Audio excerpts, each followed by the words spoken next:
Meus queridos irmãos, a paz do Senhor, mais uma vez, retornamos para juntos nós adorarmos a Deus e aprendermos juntos um pouco mais a respeito da sua palavra. Quero primeiramente agradecer a Deus por mais um ano de vida que o Senhor me concedeu, aí ao dia 17 deste mês.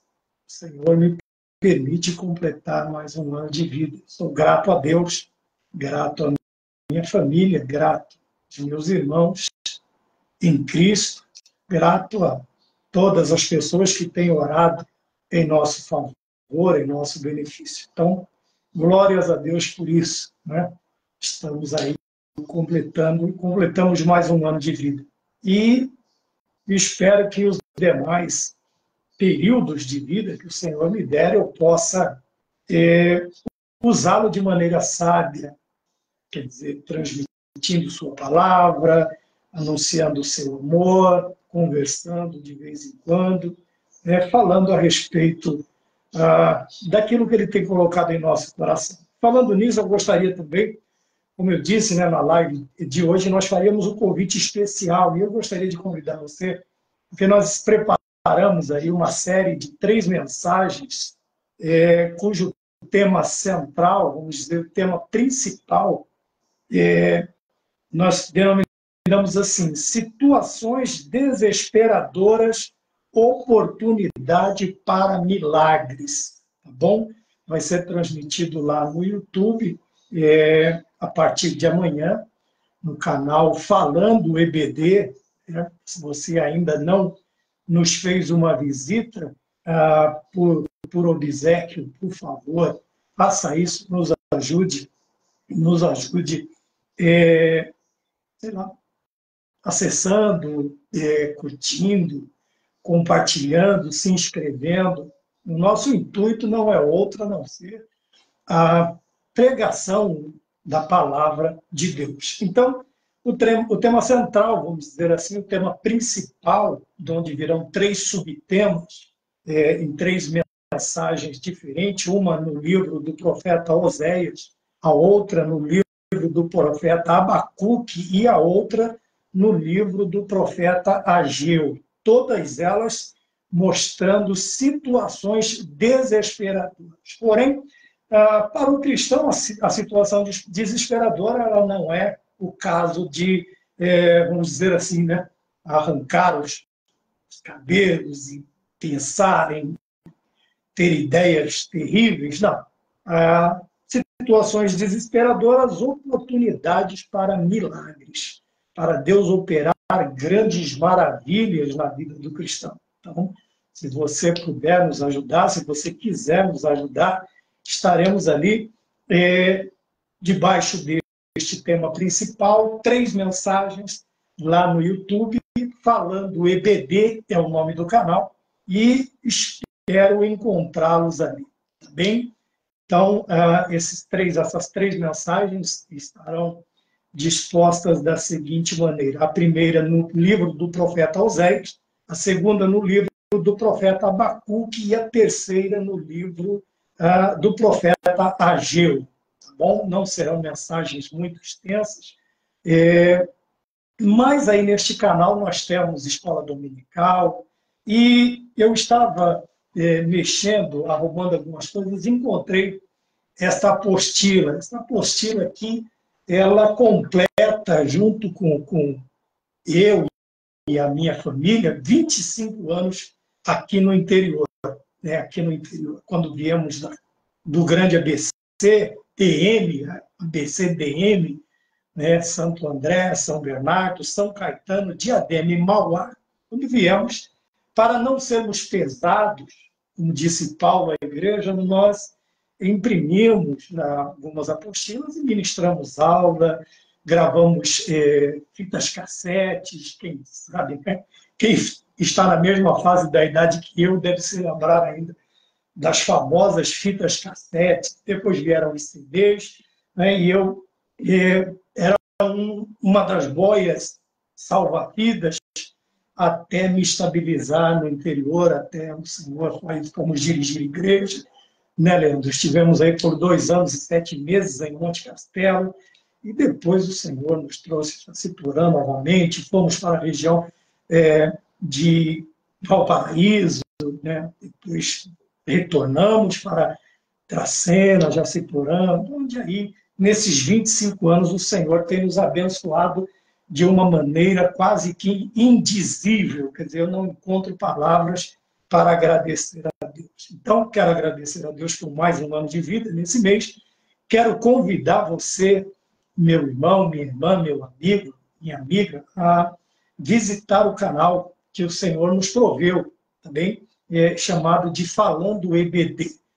Quando eu postar as mensagens lá, que estarão sob o tema Situações Desesperadoras, Oportunidades para Milagres, nós vamos ver que muitas vezes nós nos desesperamos, vamos dizer assim, quase que à toa, porque é nos momentos mais difíceis da nossa vida que o Senhor, nosso Deus, ele entra com estes momentos espetaculares em que nós não conseguimos explicar. É por isso que eles são chamados de milagres, porque nós não conseguimos explicar. Até existe um hino que um dos milagres ele canta e diz assim: não posso explicar quão meigo é Jesus, mas face a face no seu lar eu te verei, Jesus. Um dos grandes milagres é o Senhor ter nos chamado à salvação, o Senhor ter nos chamado para fazermos parte do seu povo, fazermos parte da linhagem salvadora. Como eu disse, esse foi um dos alguns irmãos adquiriram, mas há muito tempo, são mais de 2 décadas. E aqui, em especial nesta apostila, eu tenho 10 matérias de introdução à teologia. Né? Tem bibliologia, escatologia, teologia, tem cristologia, que mais que nós temos aqui?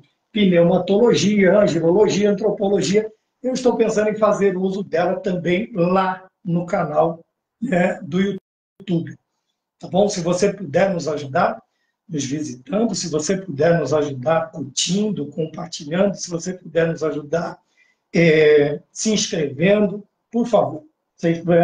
Quem me conhece sabe que o nosso último intento seria o intento financeiro, né? Nos beneficiarmos pela pregação do Evangelho. Não, de maneira alguma. Quem me conhece, quem faz parte da minha vida sabe que nunca fui de fazer isto, tentar tirar proveito da palavra de Deus, de maneira alguma. Até hoje, graças a Deus, posso ser apontado por inúmeras, muitas coisas, mas de usar a palavra ou o ministério para me beneficiar financeiramente não é, e nunca, espero que nunca será um feitio de minha parte. Tá bom? Então, meus queridos irmãos, o primeiro seria o agradecimento a Deus e a todos os irmãos que têm nos ajudado, assistido, compartilhado, a todos os irmãos que têm orado por mim, por minha família, né? Hoje também, meu netinho faz 5 meses, né? Rafael faz 5 meses. E no dia 17 o Senhor me deu aí mais um ano de vida. Cheguei aos 56, para quem até o próprio pai, o meu próprio genitor, não esperava isso. E esse Dia das Mães eu estava me lembrando da minha mãe e dizendo para ela, se eu pudesse dizer a ela, eu ia dizer a ela assim: mãe, eu já sou avô, veja bem, aquilo que parecia impossível, como diz o hino da Voz da Verdade, que não parecia impossível, está se concretizando na minha vida. Se eu pudesse conversar com eles, eu ia te falar feliz para eles. Falei: olha, onde eu cheguei, e o Senhor me deu a oportunidade até de ser avô, né? E eu fico feliz com isso. O segundo é este convite, tá bom? Situações desesperadoras, oportunidades para milagres. Tá? Quando eu quero que você preste atenção, porque eu vou replicar aqui no Face com o link. Você, por favor, observe lá. Eu não sei como é que faz isso, eu estou tendo aulas ainda, de alguns amigos que têm me ajudado, e nós vamos postar o link. Você clica no link e ele vai te enviar, te remeter ao vídeo lá no canal Falando EBD, tá bem? E nós não falamos só de EBD, né? Nós, uma semana antes, procuramos postar a aula do domingo próximo, né? A aula do domingo próximo, para que assim, se você tiver interesse de assistir, o que você pode aprender e o que você pode aprender a não fazer, vai estar ali. Estão todas salvas, falamos de Bíblia, falamos, e agora falamos também, vamos falar também um pouquinho, não vai ser uma teologia em si, né? Porque precisaria de muito tempo, e o povo não tem muito tempo para isso, né? Muito tempo. Querem coisas rápidas, né?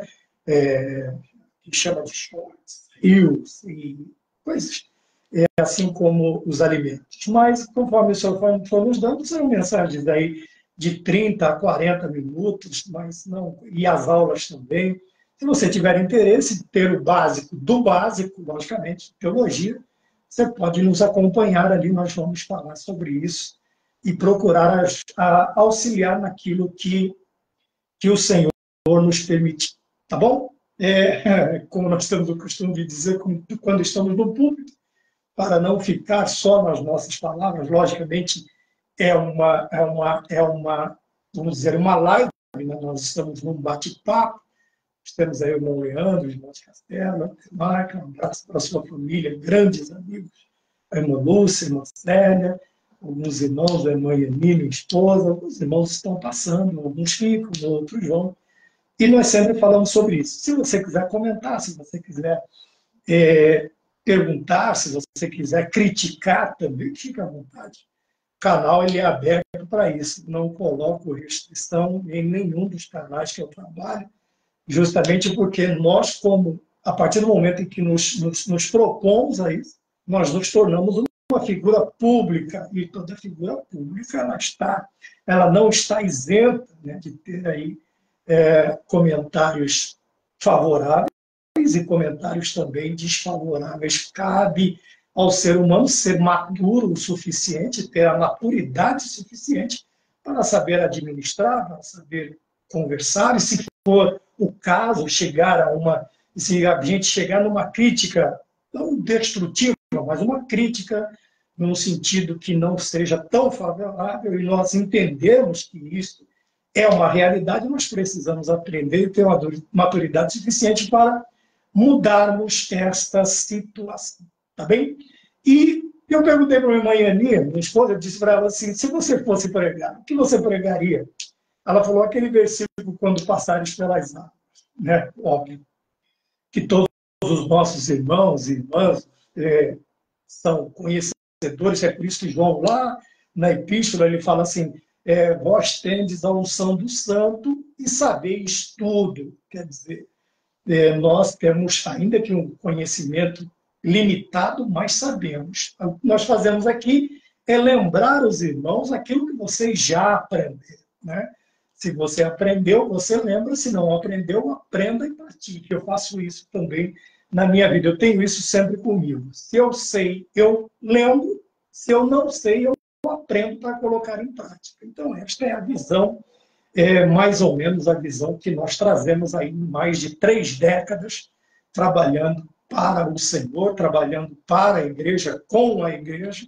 Como dizia um dos meus pastores, o primeiro pastor que eu cheguei aqui no interior, ele dizia para o soerguimento da obra de Deus. Tá bom? Então, lá no YouTube vai ser situações desesperadoras, oportunidades para milagres. Serão 3 mensagens, no livro de Oséias, no livro do profeta Abacuque e no livro do profeta Ageu. Tá bem?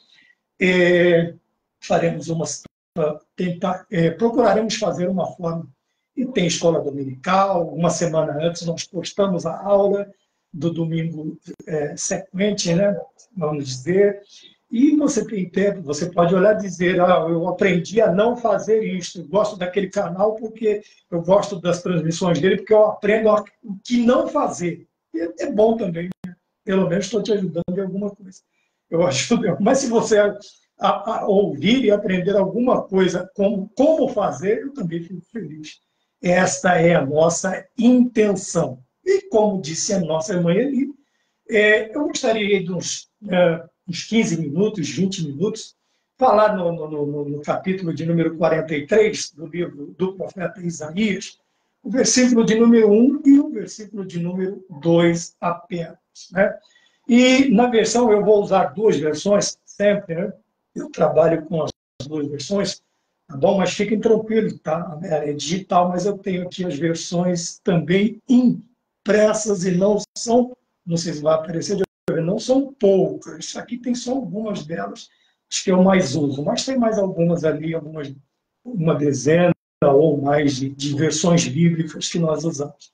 Esta, por ser mais prática, né? Você pode chegar e ir a versículos um pouco mais rápido, em referências um pouco mais rápido. Então, ela é uma ferramenta facilitadora, não é uma ferramenta substitutiva, ela não substitui a Bíblia impressa, ela não estão todas elas aqui, todas elas, algumas já bem gastas, outras nem tanto, porque são Bíblias de referência, Bíblias de estudo, comentários e assim por diante.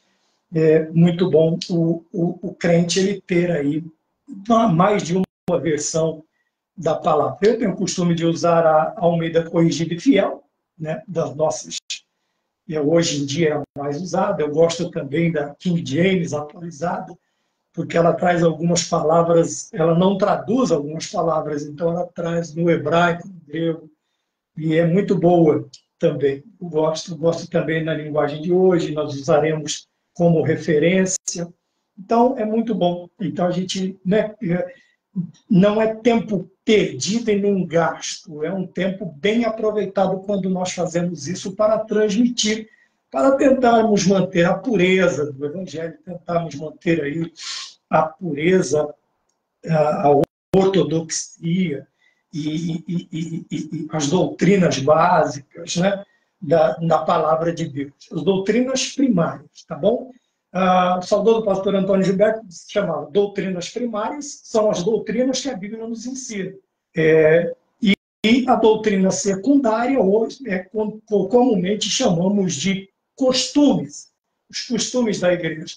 Ora, cada igreja tem os seus costumes e os costumes pertencem à igreja. Doutrina, não, eu não posso escolher. O que é doutrina bíblica, ela tem que fazer parte da minha vida, ela tem que fazer parte dos meus estudos, das minhas aulas, de tudo aquilo que eu vou fazer. A doutrina primária é aquilo que a Bíblia diz sim, eu digo sim, o que a Bíblia diz não, eu digo não, e onde a Bíblia se cala, obviamente a obrigação minha é ficar calado, não conjecturar, não ficar inventando modas, não ficar criando doutrinas inexistentes, ensinos espúrios, né? Como eu disse na última transmissão lá, eu não lembro. E até agora eu não consigo lembrar como é chamado os 7 livros apócrifos. Eu lembrei de espúrios não canônicos e não lembrava do termo que nós mais usamos, que são os livros apócrifos. Então, para que você também não crie um ensino não canônico, né, um ensino não tradicional, então é bom que você aproveite bem o seu tempo, remindo o tempo, lá quando Paulo diz remir o tempo, ele está dizendo aproveite bem o seu tempo. E quando Deus me dá o tempo, eu procuro aproveitar bem versões, livros, ouço palestras, ouço homens e mulheres com mais tempo do que eu no santo ministério da palavra e assim sucessivamente. Tá bom? Então, aí a live, não sei se eu quero tomar muito tempo, talvez não, mas vamos lá. Então, vamos fazer o seguinte, vamos continuar nessa batida, nessa toada que o crente ele precisa, meus irmãos. Quanto mais nos dias em que nós vemos que a cada dia dezenas de heresias, centenas de heresias são criadas e são lançadas aí, né? E eu fico, às vezes, impressionado quando eu ouço determinadas coisas e o número de pessoas que acompanham tal ensinador, não deixa de ser um ensinador. É por isso que a Bíblia diz que tem os mestres e tem os falsos mestres, tem os pastores e os falsos pastores, tem Cristo e os falsos cristos. Né? Não deixam de ser mestres, porém, o seu ensino não é um ensino, vamos chamar de tradicional. Vamos chamar de tradicional. O que seria tradicional é aquilo que a eclesiologia, a história da igreja, ela nos narra desde o seu início.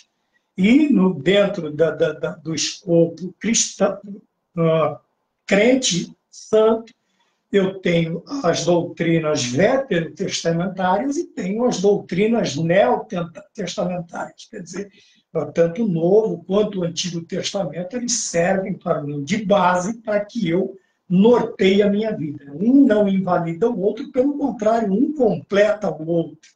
É por isso que Jesus Cristo disse: eu não vim para desfazer, para abrogar, eu vim para cumprir, porque vocês não conseguiriam. Então eu vim para cumprir tudo no lugar de vocês e justifico vocês. Vou justificar vocês a partir do momento em que eu vou cumprir aquilo que era para vocês fazerem, vocês não conseguem fazer, não vão conseguir fazer. Então eu justifico vocês. É por isso que eu gosto muito de citar Romanos capítulo 5, versículo 1, justificados, pois, em Cristo Jesus, temos paz com Deus. Aquilo que nos fazia nos escondermos de Deus, quando Jesus Cristo nos justifica, perdoando, nós vamos ver essa palavra aqui em Isaías, né? Essa paz, ela vem ao tal ponto de, quando Deus quer falar comigo, quando eu quero falar com Deus, aquele peso na consciência que fez Adão se esconder, não existe mais. Por quê? Porque eu fui justificado em Jesus Cristo, me justificou. Quer dizer, o justo pagou pelo injusto. E agora eu posso, como está escrito também lá na carta aos Hebreus, no capítulo, se não me engano, capítulo 4, versículo 16, eu posso entrar ousadamente, confiadamente na presença do Senhor, perante o seu trono. Por quê? Porque eu fui justificado. Quer dizer, aquilo que me condenava, aquilo que fazia com que eu sentisse medo, não temor. Temor é uma coisa, medo é outra. Temor é respeito, é consideração. Medo faz você se esconder. O temor faz você respeitar, considerar, reverenciar. São palavras distintas que nós precisamos. Então, aquilo que estava sobre mim, que me trazia condenação e me levava automaticamente para a condenação eterna, Cristo, na cruz do Calvário, derrama o seu sangue e me perdoa. Por isso, hoje nós temos ousadia, né? Uma outra palavra também interessante, ousadia para entrar na presença de Deus. Então, vamos lá. Isaías 43, versículos 1 e 2, como eu disse, é bastante conhecido, mas está escrito assim na versão corrigida e fiel. Mas agora, assim diz o Senhor que te criou, ó Jacó, e que te formou, ó Israel. Primeiro, não temas, porque eu te remi, chamei-te pelo teu nome, tu és meu. Quando passares pelas águas, estarei contigo, e quando pelos rios, eles não te submergirão. Quando passares pelo fogo, não te queimarás, nem a chama arderá em ti. Então, eu gostaria de ficar no primeiro versículo, quando o Senhor diz assim, mas agora, quer dizer, neste momento, é o momento de Deus, né? Quando ele diz ainda hoje, e até o dia de hoje, nós lemos na Bíblia, quer dizer, até o dia que foi escrito, estava aquela situação, aquela geografia, era daquele jeito, aquele lugar era daquela forma, aquele costume, de quando a Bíblia diz, mas agora, até os dias de hoje, né? Talvez hoje, a situação lá esteja diferente. Mas no tempo em que escreveu, ele diz até os dias de hoje, né? Então, é uma outra coisa que nós precisamos nos ater. Mas ele começa dizendo assim, versículo 1, mas agora. Agora quer dizer que antes disso houve uma conversa, existiam algumas complicações, né? Porém, a partir deste momento, mas agora, porém, a partir de agora, assim diz o Senhor, primeiro que te criou, ó Jacó. Veja. Então, Deus se apresenta a Jacó como criador de Israel, criador de Jacó, e também o nosso criador. Nós temos a nossa criação e temos a criação do homem, somos criacionistas, obviamente. Como cristão, não podemos ser evolucionistas e nem nos passa pela cabeça adotarmos tal pensamento. Isso é pensamento progressista, né, para os dias de hoje, chamados progressistas. Até os cristãos que se dizem progressistas, eles entram nessa dança. Nós somos criacionistas. Nós acreditamos que Deus formou Adão do pó da terra e o Espírito Santo do Senhor soprou em suas narinas e o homem passou a ser chamado de alma vivente, né? Quer dizer, o sopro de vida a nós foi dado pelo Espírito Santo. Então, somos criacionistas e não evolucionistas, né? Quem quer abraçar essa ideia, o problema é assim. Mas ele começa dizendo a Jacó, que automaticamente o seu nome será mudado para Israel, né? de usurpador, ele passa a ser chamado de príncipe, né? Israel, quer dizer, príncipe de Deus, ele passa a ser chamado, porque lutaste com Deus e venceste aquela batalha, quando ele peleja com um anjo, e obviamente um anjo, destruiu 185 mil homens. Porém, a tensão ali era uma prova para ver se Jacó resistiria, lutaria por aquilo que ele estava querendo, que ele estava pedindo, que ele precisava. E muitas vezes nós somos provados neste sentido. Mas não é sobre isso que eu quero falar nessa noite. Ele diz que te criou, ó Jacó. Ele fala para você, fui eu que te criei. Deus é uma coisa... nós veremos, além de te criou, nós veremos três, 4, 5, nós temos aqui 5 palavras que demonstram a maravilha que Deus fez nas nossas vidas. Fez, faz e fará. Porém, algumas já estão completas, outras estão por completar, e Deus, obviamente, como diz a Bíblia, aquele que começou a boa obra também vai concluir. Obviamente, nós estamos em processo de transformação. O Senhor Deus está trabalhando nas nossas vidas a partir do momento. Há uma ideia, uma corrente teológica que diz que a partir do momento em que nós damos lugar a Deus, ele vai nos transformando, fazendo de nós, como está lá na casa do oleiro, capítulo 18 de Jeremias, quando ele convida Jeremias para ver a formação, para ver a construção, para ver o vaso sendo feito. Ele diz, eu faço do jeito que eu quero. O vaso que o oleiro estava fazendo se quebra as suas mãos. Mas veja bem, quebrou nas mãos de quem sabia refazer. Quebrou nas mãos do oleiro. O oleiro refez e refez conforme ele quis. E é assim que Deus faz, né? Marcos, tem um relato em Marcos, eu não me lembro agora, que diz, e subindo ele ao monte, quer dizer, justo que ele subiu ao monte, diz, ele chamou para si os que ele quis. Veja que coisa interessante. Então, veja bem, algumas particularidades na vida do cristão que muitas vezes nós nos esquecemos. Nós nos esquecemos e que essas particularidades, poderíamos chamar de pequenas coisas, essas vírgulas, nós nos esquecemos, e elas poderiam melhorar e muito a nossa fé, a nossa confiança, a nossa alegria, a nossa felicidade, a nossa paz, a nossa comunhão com Deus, com os irmãos.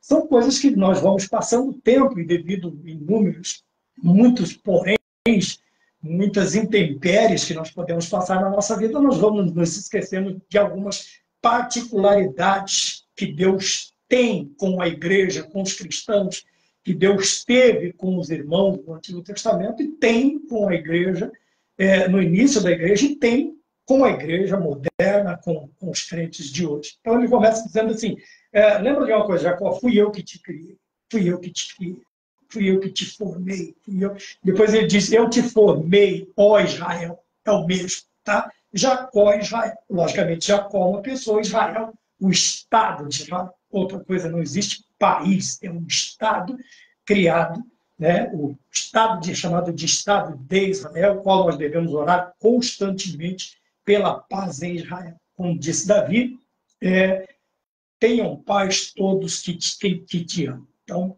oremos por Israel sempre, pelo Estado de Israel, pelo povo de Deus,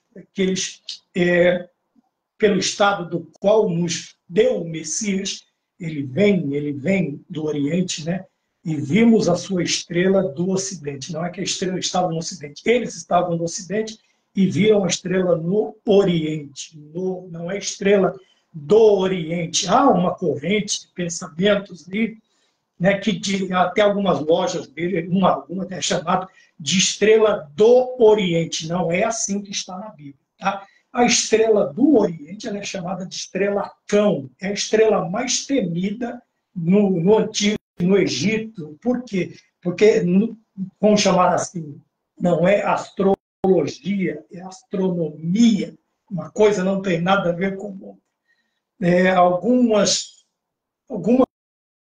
fatalidades acontecem. Então, ela é chamada de estrela-cão. É a estrela Sirius, estrela-cão. Então, a estrela do Oriente é uma coisa, estrela no Oriente é outra coisa totalmente diferente. Uma fala do nome, a outra fala da localização geográfica de um determinado lugar. Então, do Ocidente se viu a estrela, a sua estrela. A estrela de quem? A estrela que guiou os 3 reis magos, outros dizem os 3 sábios, e, consequentemente, eram homens que estavam aguardando a profecia do nascimento do Messias. E essa estrela os guia até a Israel, até onde estava localizado o menino Jesus, tá bom? Que hoje não é mais menino, ele volta a ser Deus, o Deus Filho maravilhoso, o conselheiro, o Deus forte, o Pai da eternidade, o príncipe da paz, aquele que o pai de Sansão chega nele, diz, me diz o teu nome. Ele fala assim, por que você pergunta o meu nome sabendo que é maravilhoso? Olha que coisa impressionante. Isaías também vai falar sobre ele, diz, um menino nos nasceu, um filho se nos deu, e o principado está sobre os seus ombros. Vejam, o principado está sobre os seus ombros. Então, ali eles são guiados. Então, não confunda a estrela no Oriente com a estrela do Oriente. São duas coisas totalmente diferentes, tá bom? A estrela do Oriente é uma homenagem à estrela Sirius, é uma estrela que é chamada de Sirius, e também conhecido como estrela Cão, tá? Cão.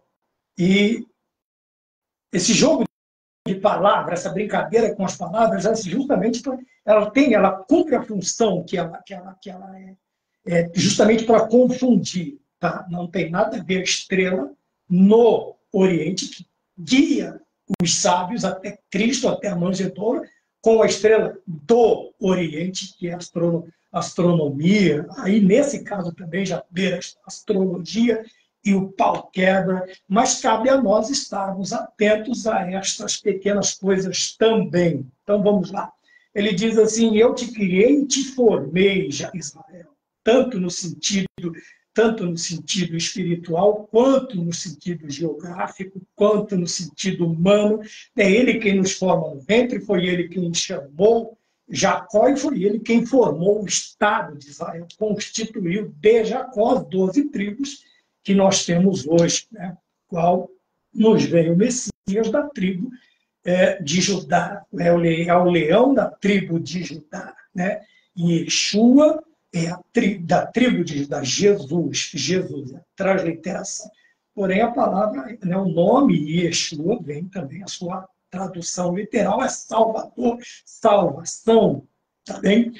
Então, aqui ele coloca, por isso que eu falei da questão da King James, atualizada, que ela traz. Você veja que ela diz aqui no versículo, a corrigida e fiel, ela diz, assim te diz o Senhor. Na King James ele diz, assim diz Yahvé, que te criou. Yahvé é o tetragrama, né? Mas que nós conhecemos, que é traduzido por Senhor. Senhor. Tá bem? Tentaram colocar um nome próprio no Novo Testamento, uma determinada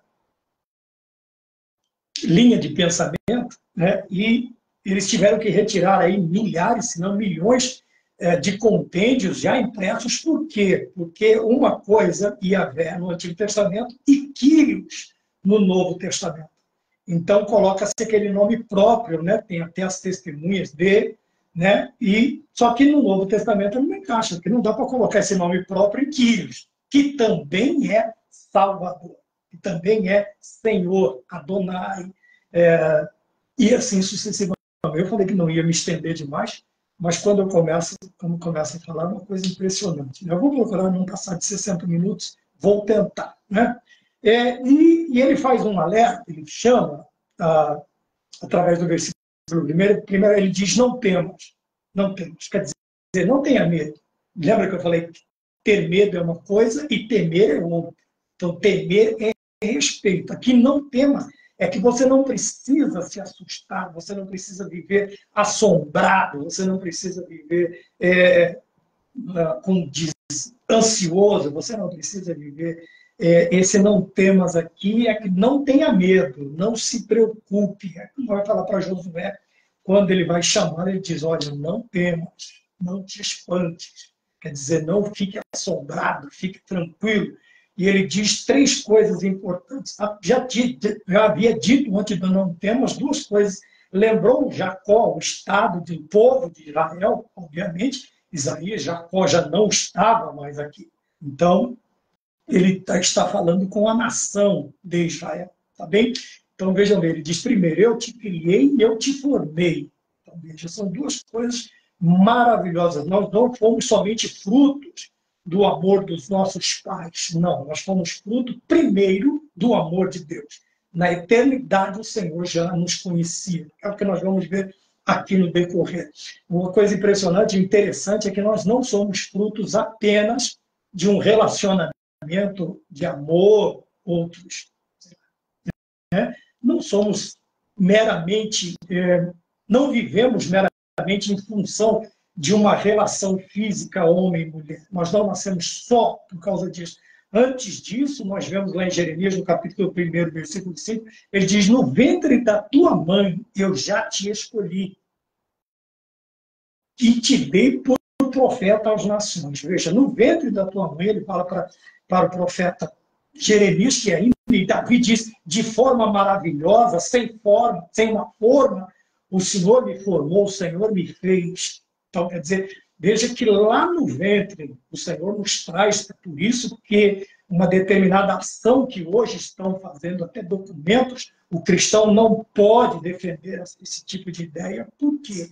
Porque, veja, Deus no ventre, o salmista, o rei diz, o Senhor me formou de forma maravilhosa, ou de forma maravilhosa, eu fui concebido. Né? No 51, no Salmo 51, ele diz, eu fui concebido em pecados, e em pecados gerou minha mãe, me gerou minha mãe. Então, vejam bem, Deus já está na vida do ser humano, no ventre, na formação. E se formos além, um pouco regredimos mais ainda, nós vamos ver que nós não somos pensamento ou interesse ou sonho, porque o sonho de todo casal, obviamente, infelizmente, alguns... o sonho de todo casal é ter filhos. Obviamente que ninguém casa meramente por casar. Hoje a ideia, são ideias terríveis, né? Infelizmente, ideias terríveis. Mas, principalmente, eu vejo, além de ter uma companheira, lógico, casar por amor, minha intenção também era que minha esposa me desse filhos, e me deu 3 filhas maravilhosas. Obrigado, Marcelo. Paz do Senhor, Deus abençoe. Eu espero que esteja ajudando. Né? E toda a glória, toda a exaltação, toda a palavra de louvor, ela seja dada a Deus. Muito obrigado, Marcelo. Paz do Senhor. Então, vejam bem, nós não somos frutos apenas do amor dos nossos pais, né? Ou nós já estávamos nos planos de Deus, e Deus já... Então, quer dizer que antes disso, o Senhor já nos conhecia, já sabia, na sua onisciência, obviamente, ele já sabia que nós existíamos, e era plano dele que nós existíssemos e chegássemos aqui. Então, o cristão não pode, de forma alguma, eu reitero isso, defender esta ideia, né, da cessação de uma gestação forçada, a não ser que seja algo natural, espontâneo. A minha esposa passou por uma primeira gestação, ela foi cessada, mas naturalmente, infelizmente, senão hoje eu teria 4 lindas meninas, né? E tem 3, e agora tem um belo, um lindo garoto, meu neto, Rafael. Então, veja que o filho, a criança, ela não é somente fruto. Deus fala para Jacó, e depois ele fala que formou Israel. Nós somos frutos também da vontade de Deus. Primeiramente, da vontade de Deus. E também, depois, o Senhor vai unir o homem e a mulher. E este casal, a ideia primária é gerar. Mas não é... O Senhor diz para unir o homem e a mulher, e serão uma só carne, e diz para encher a Terra, mas não sozinho, tá? Nós somos em mais de 8 bilhões de seres humanos, então você não precisa povoar a Terra sozinho. Fique tranquilo, vá devagar, tá bom? Ore a Deus e Deus vai te dar sabedoria para tratar desse assunto, tá bom? Deus chamou, nos mandou, mas não sozinho, hein? Mas ele diz aqui, ele mostra para Jacó e para nós que a nossa existência ela não é meramente humana, de uma vontade humana, mas da vontade de Deus. E, obviamente, ele disse, como eu já citei, lá em Jeremias capítulo 1, versículo 5, que no ventre da mãe de Jeremias ele já havia escolhido ele por profeta, separado para profeta e dado ele às nações. Dado ele às nações como profeta, por profeta, Navi, no hebraico, Navi, profeta, né? Então o Senhor já havia chamado no ventre. Então essa ideia hoje aí premente, ela não existe. É uma criação, obviamente, das pessoas que querem viver uma vida dissoluta, uma vida desregrada, uma vida sem restrições, seja moral, seja cívica, seja, sei lá, uma infinidade de regras, leis criadas para infringir regras. Antigamente, né, nós que já temos uma determinada idade, passamos por um processo que leis eram criadas para se obedecer regras.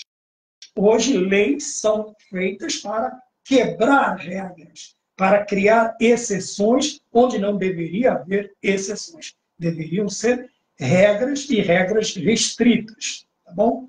Então ele diz aqui para Jacó, que chamei é a mesma, né? Jacó e Israel são os mesmos, obviamente.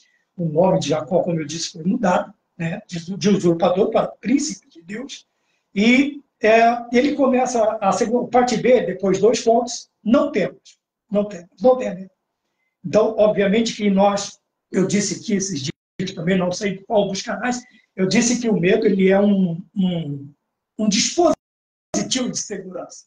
A pessoa que não sente medo, você não pode sentir pavor, medo que te impeça de realizar, de fazer alguma coisa. Não, mas o receio, o medo, ele é limitador. Quer dizer, a pessoa que não sabe nadar, ele não vai para o fundo de um rio ou para o lado fundo do mar, porque o medo o impede de fazer aquilo, a não ser que ele seja pego de surpresa por uma onda, ou escorregue, ou um barranco, ou um buraco.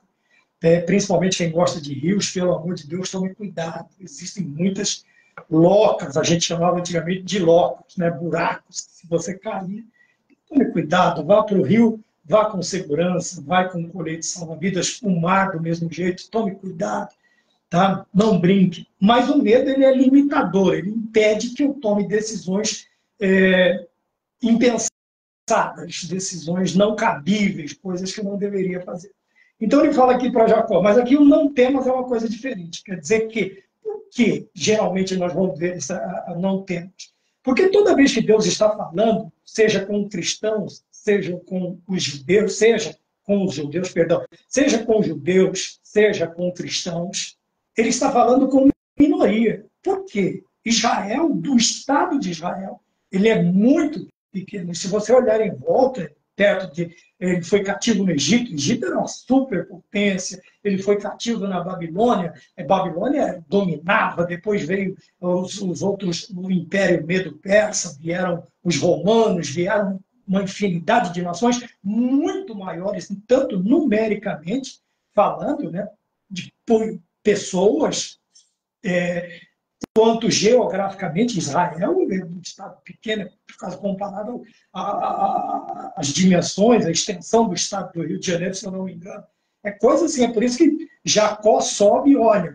Por que Jacó alcança tão longe? Porque ele vem no ponto mais alto de Israel, 2.400 metros acima do monte, acima do nível do mar, ele olha para baixo, lá onde está o Mar Morto, cerca de 400 metros por aí, cerca de 400 metros abaixo do nível do mar. Então, é um declive. De onde ele estava, ele olhou para baixo e viu.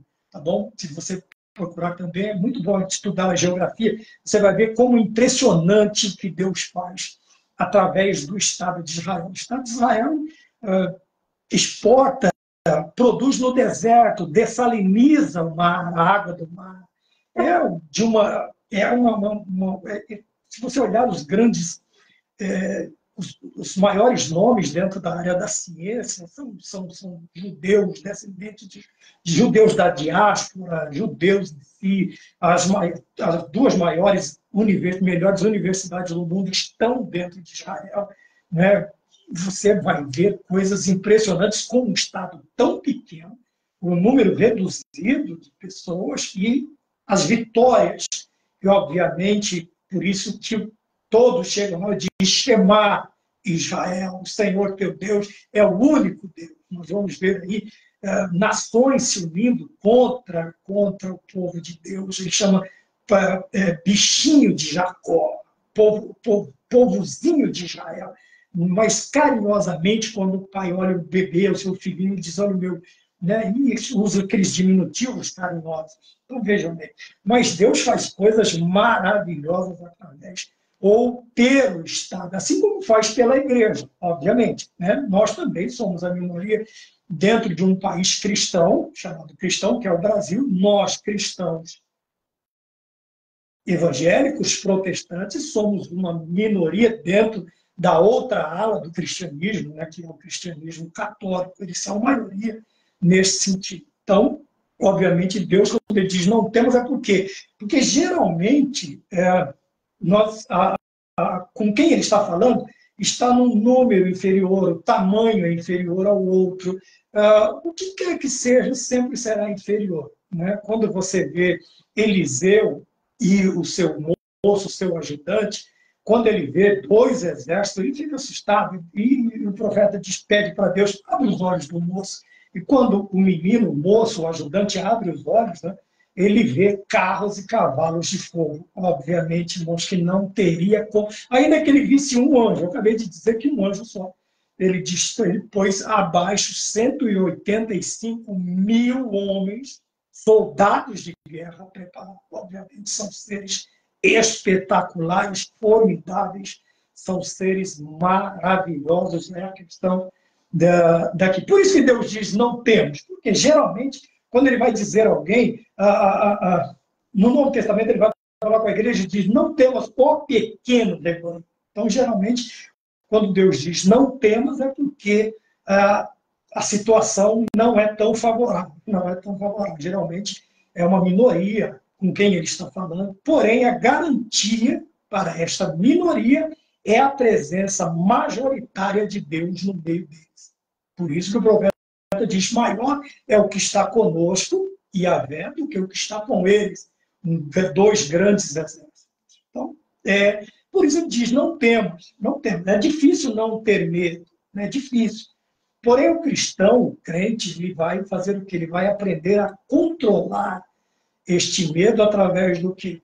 Vamos ver três realidades que ele diz aqui para o povo de Israel, ou no versículo de número 1. Primeiro, eu te remi. Quer dizer, eu te remi. Quando ele fala de remissão, ele está dizendo assim: olha, não temos, porque eu te salvei. Quer dizer, veja, que eu salvei aqui está no passado. Não é que eu vou te livrar agora, mas salvo você já está. Eu já te salvei. Essa batalha, quantas vezes nós vemos: essa batalha não é tua. Quando Deus vai falar com Moisés, ele diz: está vendo o Egito? Vocês não vão ter que pelejar, o Senhor pelejará por vós. Uma infinidade perdão, e são vários versículos, passagens bíblicas completas, livros, em que nós vemos essa remissão de Deus na nossa vida. Um caso que pode nos explicar muito bem é quando Ruth, sempre confundo Ruth com Esther.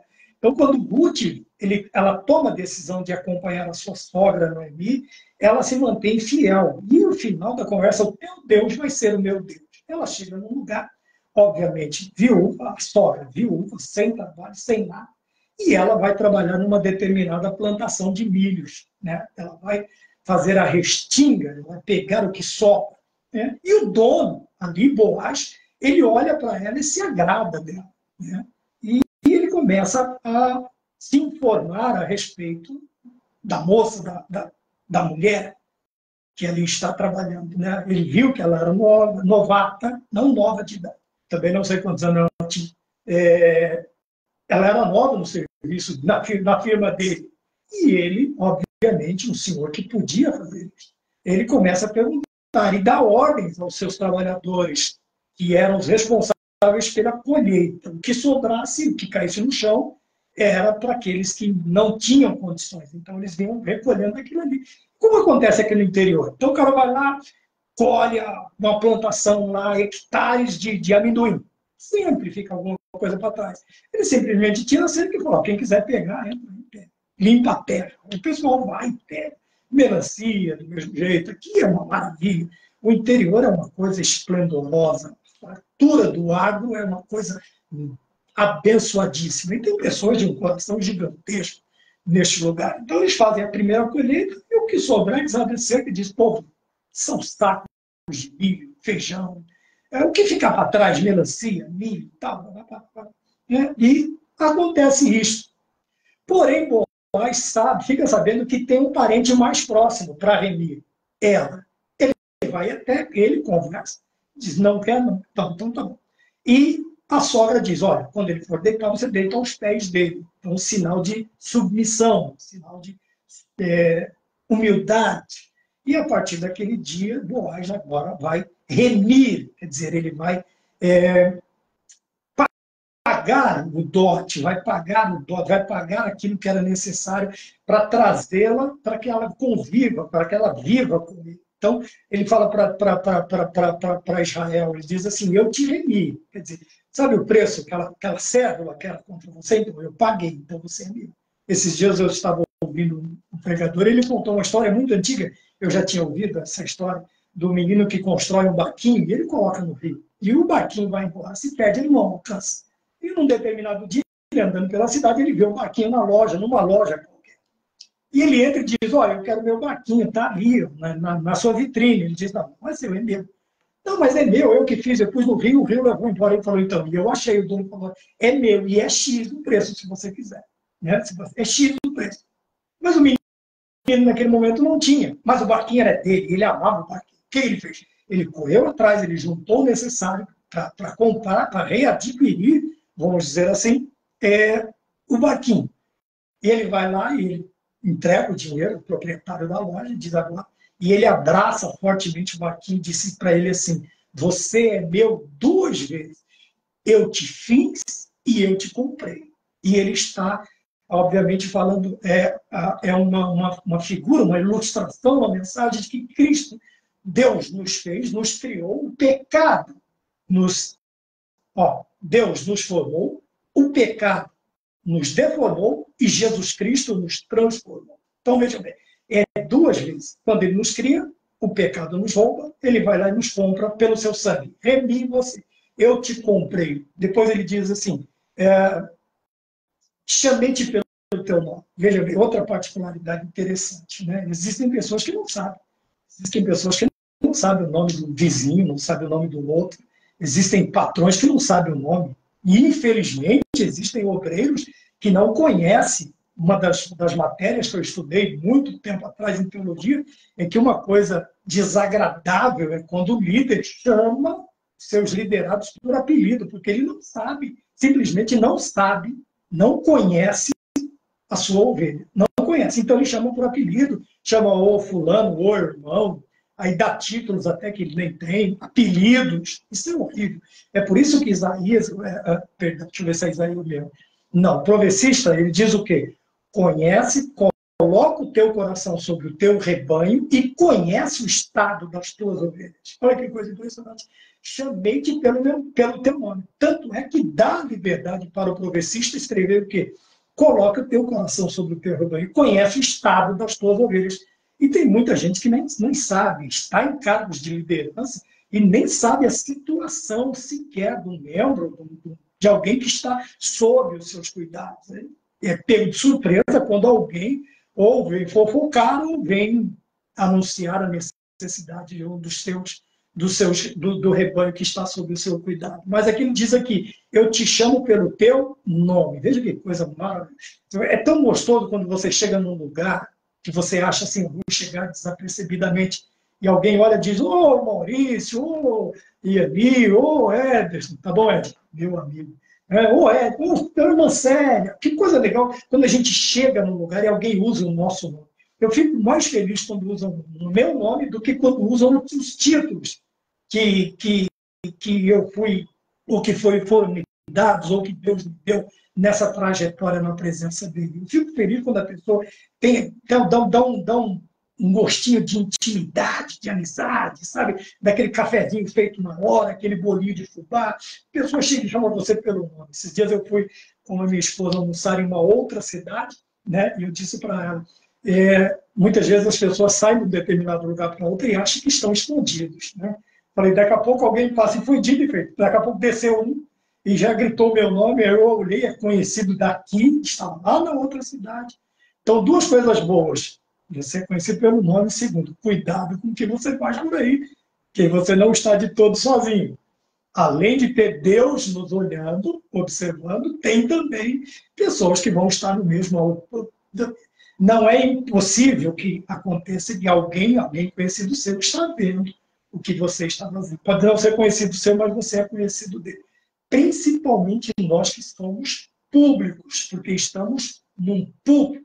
Às vezes a pessoa fala, estava em tal lugar. Eu falei, mas era tanta gente. Tinha tanta gente, desculpa, eu não me lembrei, me perdoe. Depois você vai puxar aí nos arquivos da sua memória, você vai ver que é uma realidade. A pessoa está lá sim. Mas o interessante é que Deus fala para Jacó assim, eu te chamo pelo teu nome. Então é outra coisa que fortalece muito a nossa fé. Deus não trata com a igreja só no coletivo, não. Ele chama um por um. Um por um. Ele diz, eu sei até a quantidade de fios de cabelo que tem na sua cabeça. Veja que coisa maravilhosa, o cuidado de Deus. Primeiro ele fala, eu te comprei, eu te remi, eu paguei o preço. O meu preço foi o quê? O meu sangue derramado na cruz do Calvário. 2, eu te chamo pelo nome, eu te conheço. Eu sei quem é você.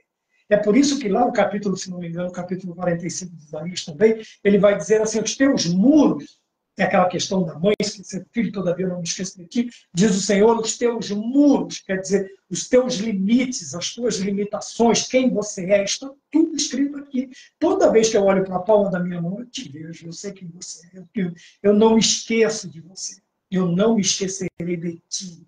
Olha que coisa interessante. Então ele fala, não temas, porque eu te conheço.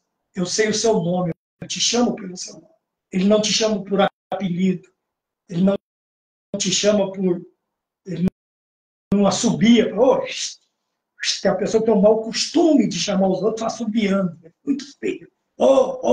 Minha mãe falava, é breque de burro, né? Então, procure saber o nome, a pessoa vai trabalhar com você, vai morar perto de você, vai congregar com você, você vai cuidar da vida dessa pessoa, procure saber o nome da família, a situação. É por isso que o profecista disse o quê?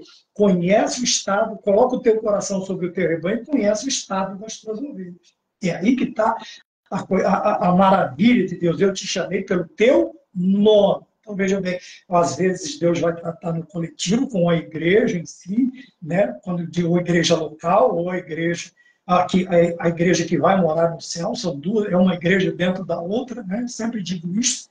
É a igreja que o pecado não entra. O pecado está entrando na igreja. Não, o pecado está entrando na igreja local. Na igreja que vai morar no céu, o pecado não entra. Porque Cristo disse que as portas do inferno não prevaleceriam contra quem? Contra ela, contra a minha igreja. Então, a igreja que vai morar no céu, ela é incólume. Aí ela está também naquele versículo lá, se eu não me engano, em Eclesiastes. Ele vai dizer, ele nunca falte, né? Em todo tempo sejam alvos os teus vestidos e nunca falte o óleo sobre a tua cabeça. Então, alvo branco, claro, puro, incólume, imaculado. Né? E o azeite, símbolo do Espírito Santo, nunca falte a unção, nunca falte graça. Então, a igreja que vai morar no céu, o pecado não entra nela. Por isso que você vai ver cristãos vivendo aí dezenas de anos dentro de uma denominação, sem, às vezes, ser notado, sem chamar atenção, mas vai estar ali. Por quê?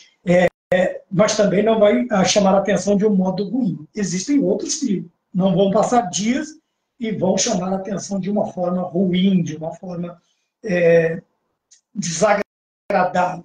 Então, vejam bem, então a igreja local e a igreja que vai morar no céu. A igreja que vai morar no céu, ela vai ser tirada de todas as denominações sacras, sadias, doutrinadas, pela palavra de Deus e que tem o seu bom costume de servir ao Senhor. Quer dizer, a verdadeira igreja, chamada de Universal Assembleia dos Santos, né, no Apocalipse. Então, a igreja que vai. Ele fala, eu te chamei. Então, veja, dentre milhões de pessoas no mundo, cristãos, evangélicos, protestantes, de qual linha que seja, né, desde que não seja uma denominação herética, desses milhões e milhões, Deus sabe o teu nome, sabe o nome dos teus filhos, sabe o nome do teu esposo, da tua esposa, sabe o nome da...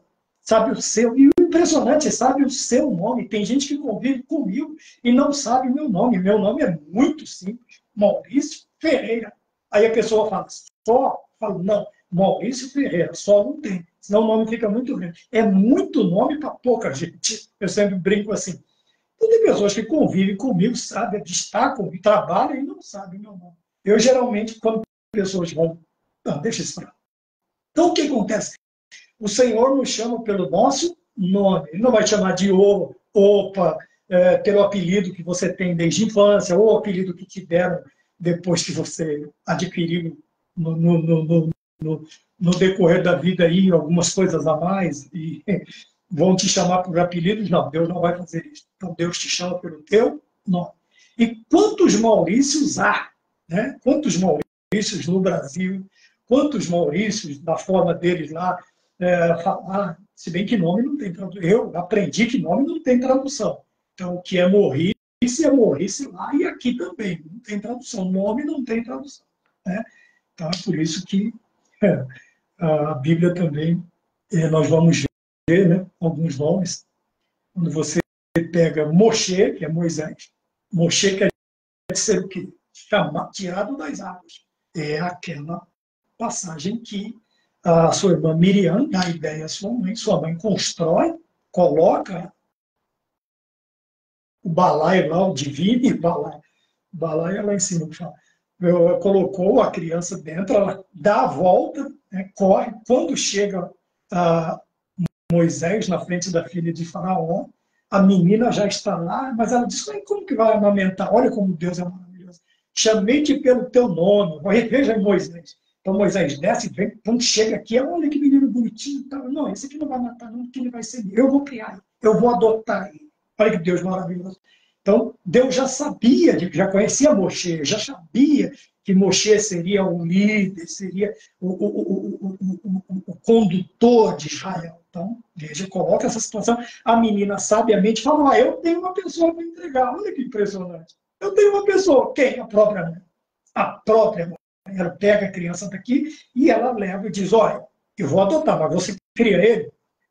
A hora que a senhora mandar, ela deve ter dito, com uma baita alegria, o menino voltou, Deus devolveu a ela o menino tirado das águas, Moshe, que nós traduzimos para Moisés, é a forma mais próxima, mais conhecida.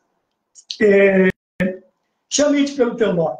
Né? E conclui dizendo assim, tu és meu. Veja, eu te comprei e você é meu. Vamos voltar para o barquinho? Barquinho, o que o menino fala? Você é meu duas vezes. Primeiro que eu te fiz e segundo que eu te comprei. Quando Deus olha aqui para Israel, ele está dizendo assim, você é meu. Sabe? E quem é meu, ninguém toca. Ninguém toca. Não existe uma classe especial de crentes, de cristãos, que não pode ser tocado. Não, são todos os cristãos. Todos têm o seu nome escrito no livro da vida, seja brasileiro, seja argentino, seja chileno, paraguaio, colombiano, venezuelano, seja equatoriano, seja da América do Norte, da América Central, das Américas, seja onde for, onde for. Quer dizer, você é meu. Você é meu. Todos são meus. Todos são intocáveis. Deus não permite. Existe hoje uma determinada classe que se acha, se chama de intocável, né? Ele vai copiar algumas nações aí que tem, né? 5 castas, tem os intocáveis, tem isso, tem aquilo. Tem uma classe aí que acha que é intocável, mas eu tenho uma triste notícia. Todos os crentes são a menina dos olhos de Deus. Deus cuida de igual modo, tanto do pastor quanto do membro. Tanto do membro quanto do porteiro. Tanto do porteiro quanto do irmão que fica lá no meio da rua entregando folheto. Deus tem o amor igual para com todos. Deus não divide. É óbvio que tem existir a hierarquia na igreja como organização, mas como organismo, todos são importantes.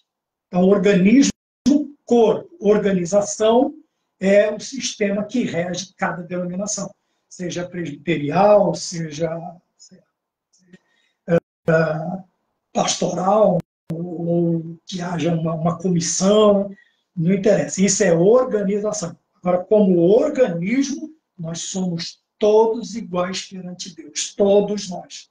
A minha credencial não me faz diferente de você, não me torna especial. Porém, Paulo, dentro das suas convicções, ele diz assim: vocês são a igreja, nós somos a escória. Olha que visão interessante de um homem que era centurião, quer dizer, ele cuidava de 100 soldados romanos, era um homem que tinha nacionalidade romana. Quando alguém lhe agride na cadeia, ele fala assim: mas você me bate em mim, sendo romano. O guarda se impressiona e diz: eu paguei um preço altíssimo pela cidadania. Ele se naturalizou, ele pagou pela cidadania. Paulo disse: pois eu sou de nascimento, eu sou da Cilícia, uma região não pouco importante. Sou de tal lugar, uma região não pouco importante da Cilícia. Então eu sou de nascimento, judeu de judeus, mas nasceu na diáspora, nasceu em Roma, romano de nascimento. Então vejam bem, aí o cuidado já é outro. É a mesma coisa quando chama um cristão, não é porque... E Paulo, deixa eu só concluir essa ideia que eu já estava deixando fugir. Paulo, contudo, e Paulo estuda aos pés de Gamaliel, nada mais, nada menos do que o homem mais, vamos dizer assim, mais bem conceituado, o mestre mais bem conceituado, vamos dizer assim, em Israel. Foi professor de Paulo, Paulo foi aluno dele, mas ele chega à conclusão que nós, obreiros, nós somos vasos de barro, tendo toda esta glória em vasos de barro, nós, que os homens nos considerem, e depois ele diz: nós somos a escória e vocês são a noiva, para que a igreja receba a excelente glória. Paulo chega à conclusão de que nós somos a escória, os obreiros. Por quê? Porque nós padecemos, ele diz: nós padecemos para que vocês recebam a glória. Nós somos vituperados, perseguidos, presos, mortos para que a igreja receba a glória. Entenderam? Então, vejam bem, é duro quando o ser humano, Deus faz com que ele suba degraus, e ao chegar nesses degraus mais altos, ele sinta-se na liberdade de pensar de que ele chegou ali pelos seus próprios méritos, ou porque ele é melhor, ou porque ele é maior, ou porque ele é mais rico, ou porque, sei lá, ele é filho de alguém, neto de alguém. Não, não.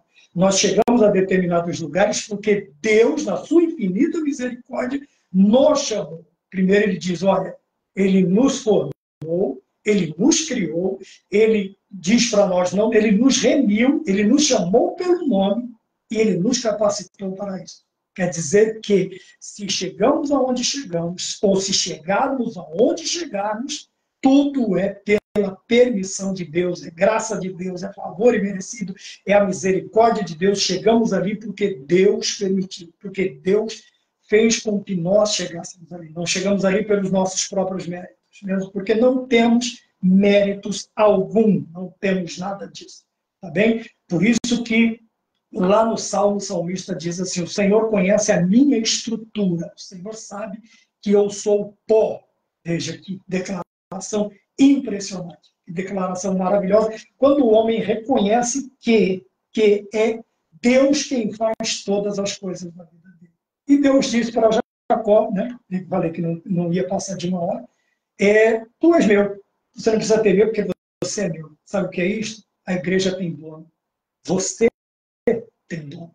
Melhor, você tem um pai.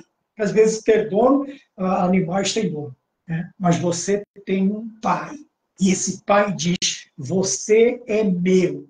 Eu comprei, eu paguei a sua dívida, eu te chamo pelo teu nome, sou um pai para chamar os filhos pelo nome. Difícil é quando fala o nome inteiro. Eu, graças a Deus, nunca tive esse assombro, né? Porque nunca precisou. Fiz muita coisa errada, mas meu pai era um pouquinho mais difícil. Mas a minha mãe finada minha mãe era muito amiga minha. Então, essa amizade me livrou de algumas boas palmadas, vamos dizer assim. Né? E que existem palavras que hoje você vai falar, as pessoas ficam aí alvoroçadas, falam besteira, palavrão, mas certas coisas você não pode falar, que eles ficam tudo alvoroçado, tudo assustado, todo doidinho, né? Os palmadinhos, né? Tem música que fala para bater em mulher. Posso falar? Tem a música que diz, o tapinha não dói. Ué, se não dói, por que não pode instruir o menino no caminho que ele deve andar? Quer dizer, que para bagunça, esse termo é maravilhoso.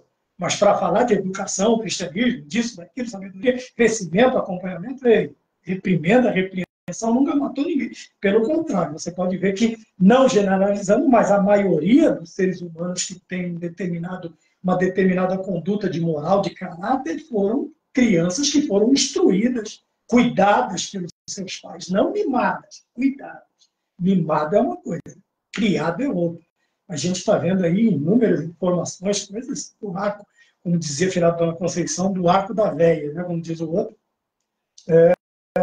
determinados, sei lá, algumas assombrações aparecendo aí, que, né, não pode chamar atenção, tem que deixar fazer o que quer. Pô, deixa na tua casa. Ninguém é obrigado a aturar. Duas coisas que ninguém é obrigado a aturar do outro. Um deles é esse tipo de comportamento. Ninguém é obrigado a aturar. Então, vejam bem.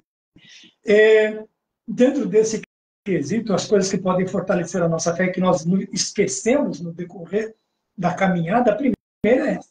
Né? De assim te diz o Senhor, assim te diz Yahvé, te diz o Senhor. Que te criou. Primeiro, Deus nos criou. Segundo, Ele nos formou. Criação e formação. Depois ele fala, não temos por quê?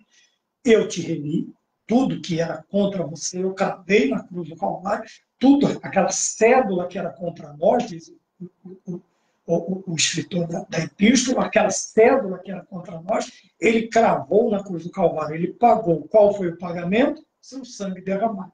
É por isso que a salvação de graça, para mim, para você, para eu, para você, a salvação é de graça. Nós não podemos, não precisamos e não podemos fazer nada, nem para ajudar e nem para sermos salvos. Porém, a salvação custou um alto preço. Custou o sangue do justo, custou o sangue daquele que não conhecia pecado, do imaculado, do incontaminado, do justo, do verdadeiro, do Deus vivo, do Deus Filho, do Senhor e Salvador, Senhor dos senhores, Rei dos reis. Então, é um alto preço, um preço altíssimo. É por isso que é um ditado que diz, existem pessoas que têm preço, outros têm valor. Então, o nosso valor é muito, muito, quase que inumerável. É por isso que muitas vezes você vai ouvir Deus amou de tal maneira, porque não há dentro do vocabulário humano uma palavra que expresse tamanha grandeza, que chegue nem perto da grandeza desse amor. Então, João escreveu ali, Deus nos amou de tal. Veja que ele não mensura, ele não dá um valor métrico ou um peso para este amor. Ele diz tal, quer dizer, não acho dentro do meu dicionário mental uma palavra que chegue perto deste amor. Então ele diz, e nós vamos ver muitas vezes isso acontecendo na Bíblia. Né? Então, veja bem, quando passares pelas águas, estarei contigo, e quando pelos rios eles não te submergirão, quando passares pelo fogo, não te queimará e nem chama arderá em ti. Tudo isto por quê? Porque o Senhor nos criou, nos formou, nos remiu, nos chamou pelo nome e nos adotou. Somos adotados em Cristo Jesus. Filho, Jesus, nós filhos por adoção. É o zambujeiro sendo enxertado na oliveira verdadeira. Né? Somos nós. Isto fala da misericórdia de Deus. Nós não merecíamos. Chamou, ele diz em Isaías, vou chamar para mim um povo que não é meu. João começa agora sim, o seu evangelho, né? Veja, evangelho é uma coisa, as cartas joaninas é outra, são 3 cartas mais para frente. Ele diz assim, né? Ele veio para os seus não o receberam, quer dizer, ele veio primeiro para os judeus. Por isso que ele fala para a mulher, não é bom, não é lícito eu tirar do filho e dar aos gentios. Então, primeiro eu vou falar com os judeus. Se ele sabia que haveria essa rejeição. Então, agora ele vem para os judeus, ele vem para os gentios, que somos nós, os não-judeus. Né? Somos nós que não fazemos parte das tribos, das 12 tribos ou da descendência. Somos descendência espiritual. Tem alguns que dizem que nós somos Israel. Né? Somos a igreja, somos a noiva do Cordeiro. Deixa Israel com o título dele lá, deixa Israel com a sua nacionalidade, com o seu chamado em Abraão, e nós ficamos com o nosso título maravilhoso de noiva do Cordeiro. A igreja, a eclesia, os chamados para fora, os chamados para dentro, os convocados, os chamados, os eleitos, os remidos, cada um no seu devido lugar. Né? O judeu é o povo de Deus. Aí esses dias vieram me perguntar, né? Mas e a questão das joias? Né? A questão das joias. Por que não? Porque quando as matriarcas elas iam contrair o casamento com os patriarcas, né? Normalmente os três mais conhecidos que nós temos, Abraão, Isaque e Jacó, elas recebiam presentes. E geralmente eram penduricários de ouro, né? Geralmente ouro. Então, o pai, o noivo, o futuro sogro, presenteava a jovem, a moça, a noiva, a futura esposa. O noivado já era um casamento, na ideia, no contexto hebraico. Então, aí falou, e hoje? Então, as noivas dos patriarcas eram adornadas do quê? De ouro. Cordões, colares, braceletes, tornozeleiras, o que quer que fosse. E a igreja, a noiva de Cristo. Qual é o adorno da noiva de Cristo? São os dons. Nós somos adornados. Os presentes que o amigo nos traz, que o Espírito Santo nos traz, são os dons do Espírito Santo. É maravilhoso, é lindo ver a igreja adornada dos dons do Espírito Santo. É maravilhoso ver um crente com a sua vida adornada, não de penduricalhos, não de joias visíveis, como Pedro diz, no frisar de cabelos. Não, é bonito quando você vê um crente adornado com os dons. Paulo diz, eu falo mais línguas do que vocês. Você pode ter como idiomas conhecidos, né? Ali, o italiano, o espanhol, já existiam, né? Essas nações, a Espanha, a Itália, Roma. Paulo vai fazer visitas missionárias, tal. É bonito. Ele fala, eu falo mais línguas do que vocês. Eu tenho mais dom, eu tenho quase todos os dons. Então é bonito você ver. É bonito também, logicamente. A pessoa bem vestida, bem adornada, mas não é esse o adorno. Antigo Testamento, ouro, prata, bronze. Novo Testamento, dons do Espírito Santo. Qual é o adorno do crente, da noiva? O adorno da noiva são os dons do Espírito Santo. É o amigo que traz. Eliezer leva os presentes até a futura noiva de Isaac. E o Espírito Santo nos traz para a futura noiva de Cristo. Ele nos traz os dons do Espírito Santo. Ele nos traz as dádivas, o charisma, o carisma, os dons do Espírito Santo, os presentes do Espírito Santo. E nós somos adornados, enfeitados com o quê? Com os dons do Espírito Santo. Com os dons do Espírito Santo. Tá bem? Essa é a coisa maravilhosa. É maravilhoso quando nós deixamos cada coisa no seu tempo. Veja que o Antigo Testamento, apesar da sua validade, da sua importância, era sombra das coisas que haveriam de vir. Eram sombras, eram os tipos do antigo do Novo Testamento. Nós vemos homens, sacrifícios, construções, que eram sombras das coisas futuras. Quer dizer, no Novo Testamento se cumpre tudo aquilo que era prometido no Antigo. E eu continuo falando.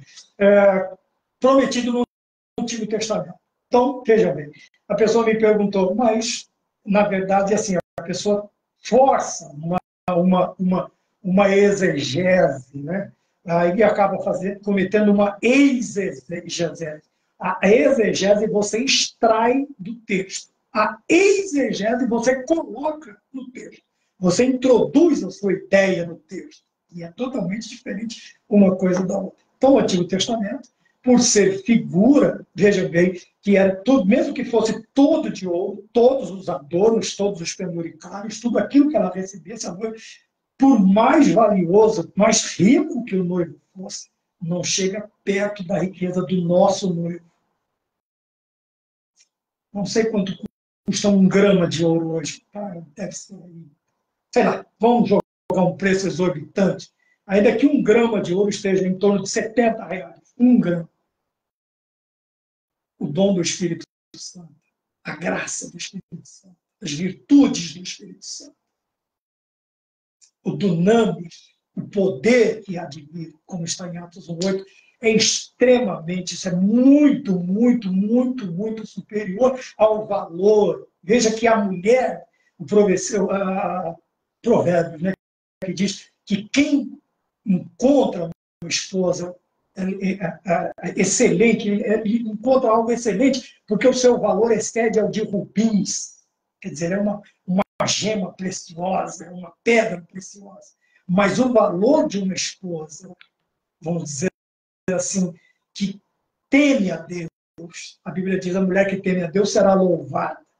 E o progressista diz, ele diz, o seu valor excede ao de rubins. Né? É um texto bastante lido, se eu não me engano, 30 ou 31, alguma coisa parecida com isso. Minha mente também já está ficando cansada. Não de hoje, já de anos, tempo.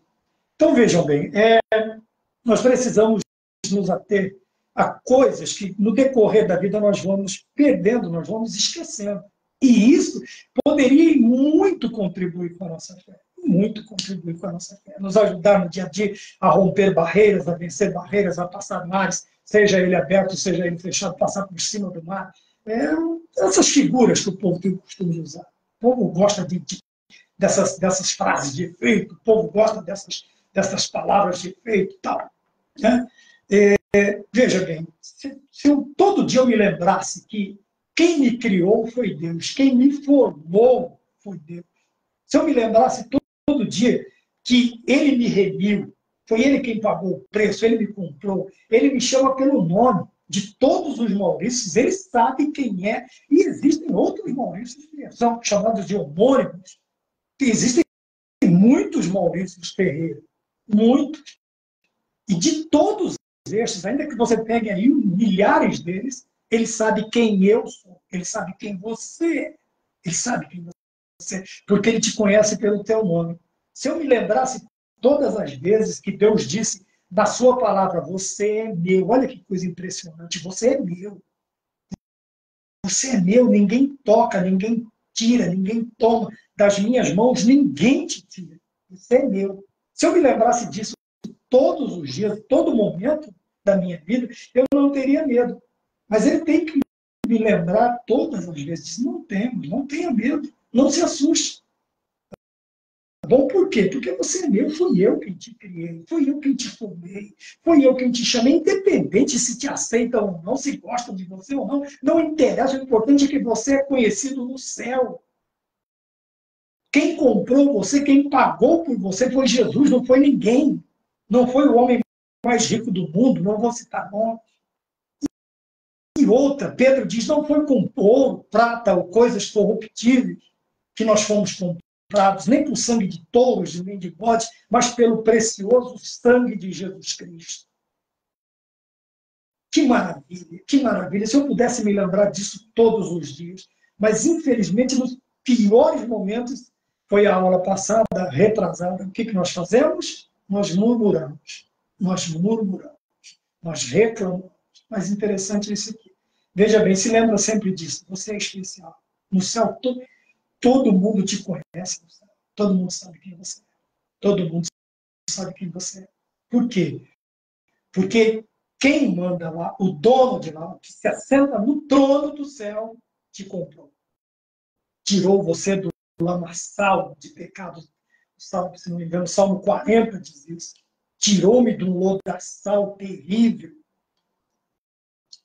de lama e firmou os meus pés sobre a rocha. Olha que coisa impressionante. Então, veja, nós estávamos num estado deplorável do pecado, totalmente corrompido, carcomido, destruído pelo pecado. Fomos transformados, regenerados, refeitos. A doutrina da regeneração, falei sobre isso também aqui um tempo atrás. Então, Deus nos fez nova criatura. E nós não deveríamos temer, mas pelo contrário, tememos. Tá bom? Então, não temos. Primeiro, porque foi o Senhor quem te criou. Segundo, foi Ele quem te formou. Criou, formou, fez o quê? Remiu, sabe o seu nome, e você é dele. E você é dele. Lá em Cantares, a noiva diz, o meu noivo é meu, e eu sou dela. E eu sou dele. E a recíproca é mesmo, amada minha. E ele faz comparações e tal. Falei que não ia passar de 60 minutos, mas é uma coisa maravilhosa falar de Deus. Então é isso aí. Eu queria agradecer a Deus. Parabéns também, Marcelo. Dia 18, um dia depois, do irmão Maurício. O irmão Maurício faz dia 17. O pastor Nilton Soares fez dia 16. O saudoso amigo faria dia 15. Mas outros amigos fazem dia 5. E assim nós vamos caminhando. Então, eu queria agradecer a Deus junto com vocês, porque Deus nos concedeu, né, mais uma hora de vida, e agradecer a amizade, o companheirismo de vocês, convidá-los para o canal, né, falando EBD, não é TEBD, mas falando EBD. Eu lembrei no dia, não é porque eu vi no Face não, mas eu sempre lembro. É dia 18, eu sempre lembro. Tem mais. Tem mais irmãos e irmãs. E isso é muito bom. Veja, se eu me lembro, imagina Deus, que é muito, muito, muito. Eu que sou, como a Bíblia diz, vós que sois maus, sabeis dar boas dádivas aos vossos filhos, quanto mais o nosso Deus que é bom. Então, é isso aí. Que Deus abençoe. Convido vocês, né, para essa série de mensagens intituladas Situações Desesperadoras, Oportunidades para Milagres, lá no YouTube, se você quiser nos acompanhar, nos ajudar a assistir, né, ler, ouvir, né, falando EBD, a partir de amanhã, talvez amanhã, eu já grave e poste a primeira parte da mensagem no livro do profeta Oséias, tá bem? Se você quiser se inscrever, se você quiser compartilhar, curtir, comentar, criticar, fique à vontade, o canal é aberto para comentários, como eu disse, a partir do momento que nós nos dispomos a determinadas coisas, nós nos tornamos públicos. E como públicos, você não vai ter só boas avaliações. Boas avaliações. Tá bom? Uma das avaliações que eu menos recebo de bem é o tempo. É o tempo. Vai fazer aí cerca de 90 minutos que estamos falando. Tá bom? Então, nos acompanhe lá. A partir de amanhã, às vezes nós estamos aqui, lá tem bastante estudo, EBD, a aula, como eu já disse, eu ministro a aula uma semana antes, né? Um domingo antes, na segunda-feira, você já tem a aula para acompanhar, você pode acrescentar no seu esboço, na sua aula, ou se você não tem oportunidade para ir na escola dominical, você pode ouvir e compartilhar ou comparar com outras aulas. E é assim que nós podemos fazer, tá bom? Então, que Deus abençoe. Deus te deu uma ótima noite de sono. Deus abençoe a sua família. Deus abençoe a tua amassadeira. Deus abençoe a tua casa, o teu salário. Que nunca falte a farinha na panela, o azeite na botija. Que os teus filhos sejam prósperos e saudáveis. Que o teu marido e a tua esposa sejam prósperas e saudáveis. Que Deus possa te abençoar com todas as sortes de bênçãos espirituais. Tudo que está contido na palavra Shalom esteja sobre a sua vida. Né? A graça de nosso Senhor Jesus Cristo, o amor de Deus e as consolações do Espírito Santo estejam todas sobre nós e sobre vós, não somente hoje, mas todos os dias da nossa vida nesta terra. Amém. E que Deus te abençoe e até a próxima. Em nome do Senhor Jesus. Obrigado aos irmãos que ficaram até o final, obrigado aos irmãos que passaram fora, obrigado aos irmãos que vão acompanhar no decorrer da semana, tá bem? Mas lá no YouTube o canal chama Falando EBD. Então tem escola bíblica, vai ter um pouco de teologia, tem mensagem, tem estudo, tem palestra, aí fica assim. Deus abençoe no nome do Senhor Jesus Cristo e até a próxima.